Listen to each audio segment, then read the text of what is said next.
What's happening, guys? Welcome back to another episode of Headbangers Sports. My name is Bobby O'Neill, and in today's episode, we're going to be talking about the famous superstar Rōki Sasaki from Japan, and we're going to be talking about the 3 ways that we can start emulating our daily tasks to look more like him. But before we get into any of that, we have to discuss how nasty Suzuki's stuff actually is. With his 102 mile an hour fastball that gets arm side run, and his 92 mile an hour split finger that is an 8 out of 8 on the 20/80 scale, that arsenal all by itself is absolutely disgusting. Not to mention the fact that he is developing a slider that is going to play extremely well to lefties up in the zone.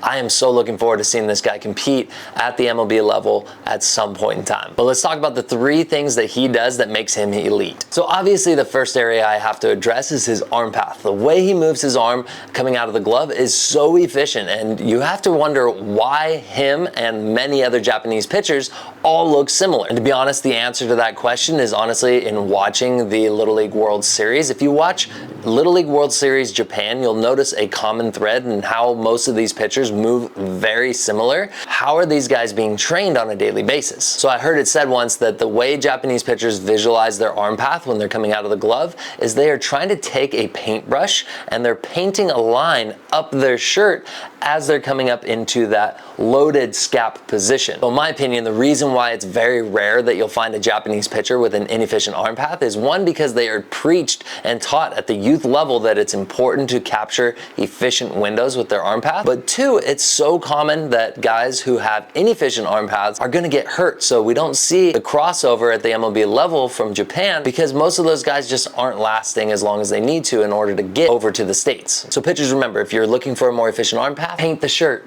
Number 2 is in his arch stability, or the connection to the ground in his back heel. If you take a look at how he coils into his back hip and loads his glute when he's going into peak leg lift, you'll see down here at the bottom of his foot how his foot is completely attached to the rubber from his heel to his big toe all the way into his pinky toe. By maintaining connection through his back leg while he's going into his drift and stride phase, it enables him to hold and store energy in his back leg to then release that rotation into foot strike. This is also an extremely common theme across all Japanese pitchers, is they do a great job of maintaining tension in the back leg all the way into foot strike to create better hip shoulder separation. And finally, the last thing I like to address is just the overall cultural difference between a Japanese pitcher and an American pitcher. Now, this is kind of a hot topic and I don't want to put anyone on blast, but as a general rule, in my experience, Japanese pitchers take so much more pride in what they do on a daily basis when it comes to the little stuff. The way they play catch, the way they do their dry reps,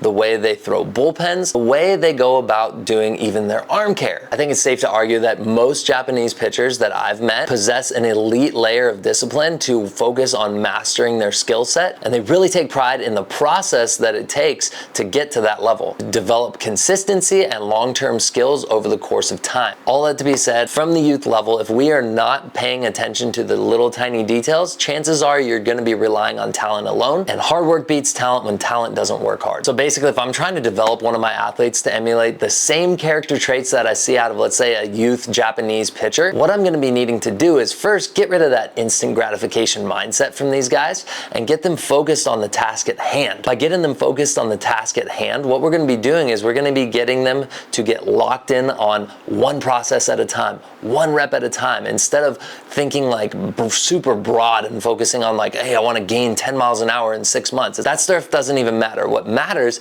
is getting them laser focused on one task at a time and having steady, sustainable growth over the course of their entire youth career. That'll help take pressure off their arm. That'll get them feeling more repeatable, which will hopefully increase velocity slowly and gradually, keep them from wasting bullets and running the risk of injury. And that'll hopefully get them bought into this concept of mastering your skill set on a daily basis. That would absolutely fire me up if I saw that culture shift. Anyways, guys, thank you so much again for following. Let me know if you have any questions. You can find me at Bobby O'Neill 37 on all social media platforms. Also, feel free to leave a comment below to let me know what we can discuss next episode. Take care, guys. God bless.